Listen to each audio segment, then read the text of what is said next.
अहिलेका घिसापिटा comedy film त के नै फिल्म त, जुन लेभलको कमेडी यो फिल्ममा रहेको छ, पहिलो पटक मैले यो फिल्म हेर्दा म मूर्छा परुन्जेल हाँसेको थिएँ। अहिलेका नेपाली कमेडी फिल्महरुमा यो लेभलको कमेडी देख्न पाइँदैन। यो फिल्ममा एकदमै नेचुरल कमेडी, यस्तो लाग्दैन कि फोर्सफुली कमेडी डालिएको छ। यस्तो लाग्छ कि आफै सिनहरु चल्दै जाँदाखेरि आफै नै हाँसो उठ्ने किसिमको कमेडी यो फिल्ममा रहेको छ। नेपाली हास्य कला क्षेत्रका दुई महान कलाकार मदन कृष्ण श्रेष्ठ र हरिवंश आचार्य यानी कि महजोडीले बनाएको यो फिल्ममा हाँसो, उबेलाको काठमाडौँ र समाजको यथार्थ चित्रण गर्न उनीहरू एकदमै सफल रहेका छन्। अब महजोडीले बनाएको फिल्म भनेपछि तपाई आफैले नै अन्दाजा गर्नुहोस् कि कुन लेभलको कमेडी र कुन लेभलको फिल्म बनेको होला त। मलाई लाग्छ धेरै जनाले त यो फिल्म हेरिसक्नु भएको होला, तर पनि फेरि मैले एकचोटी फेरि पनि हेरेको थिएँ यो फिल्मको रिभ्यू गरौँ न त। मैले सोच्दै गएँ कुन फिल्म चाहिँ मलाई एकदमै हाँसो लागेको थियो त कमेडी क्षेत्र अन्तर्गतको भनेर सोच्दै जाँदा मलाई यो फिल्म झर्लङ्ग याद आएर चाहिँ म हजुरहरूलाई एकचोटी यसको रिभ्यू दिउँ भनेर म आएको हुँ।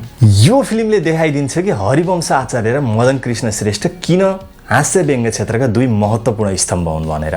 उनीहरूको अभिनयको त के नै कुरा गरौँ, मानिसहरूलाई फिल्मको पनि थाहा नहुँदादेखि नै उनीहरू फिल्म एवं नाटक जगतमा पाइला चालिसकेका थिए। यस फिल्ममा महजोडीको जवानीको रूप देख्न पाइन्छ, उनीहरूको नेचुरल एक्टिङ देख्न पाइन्छ। म सानो हुँदा उनीहरूको एउटा सिरियल घाँस काट्ने खुर्केर आयो जोबन हुर्केर भन्ने हेरेर यति डराएको थिएँ कुरै नगरौँ। महजोडीले थुप्रै टेलिसिरियल अनि फिल्म बनाएर हामीहरूलाई हँसाउँदै आएका छन्। यो फिल्म हजुरहरूले युट्युबमा फ्रीमा नै हेर्न सक्नुहुनेछ, जसको नाम रहेको छ 15 गते। 15 गते भनेर सर्च गर्नु होला, युट्युबमा फ्रीमै अभाइलेबल रहेको छ। एक समय थियो जब नेपालमा मानिसहरू फिल्म भन्दा पनि दुई जोडी हेर्न रुचाउँथे, किनभने उनीहरूले फिल्म मात्र होइन, नाटक मात्र होइन कि समाजको यथार्थ चित्रणलाई हाँसी हाँसी कमेडी तरिकाले देखाउन एकदमै सफल भएका थिए। उनीहरूले मानिसहरूलाई हँसाए, तर त्यो हाँसोभित्र राजनीतिमाथिको व्यङ्ग्य थियो, सिस्टममाथिको चोट थियो, समाजलाई ऐना देखाउने कला थियो। उनीहरूको कमेडीमा क्रिन्ज थिएन, डबल मिनिङ थिएन, तर पनि उनीहरूको एउटा डायलगले नै पुरै हललाई हँसाउन सफल हुन्थ्यो। उनीहरूको त्यो बेलामा क्रेज एकदमै रहेको थियो र उनीहरू नेपालका विभिन्न ठाउँमा आफ्नो नाटक मञ्चन लिएर पुग्ने गर्दथे। पुरानो जेनेरेसनले उनीहरूलाई नोस्टाल्जिया मान्छ र नयाँ जेनेरेसनले उनीहरूलाई लेजेन्डको उपाधि दिएको छ।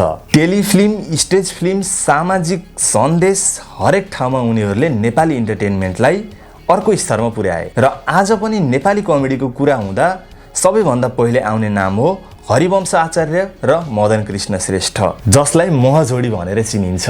उनीहरूको यो कृति 15 गते हेर्न नबिर्सनु होला। आजको लागि यति नै गरौँ र हरिवंश आचार्य अनि मदन कृष्ण श्रेष्ठलाई सबैभन्दा पहिला हजुरहरूले कुन नाटक अथवा कुन फिल्ममा देख्नु भएको थियो कमेन्ट गर्न नबिर्सनु होला। आजको लागि यति नै गरौँ।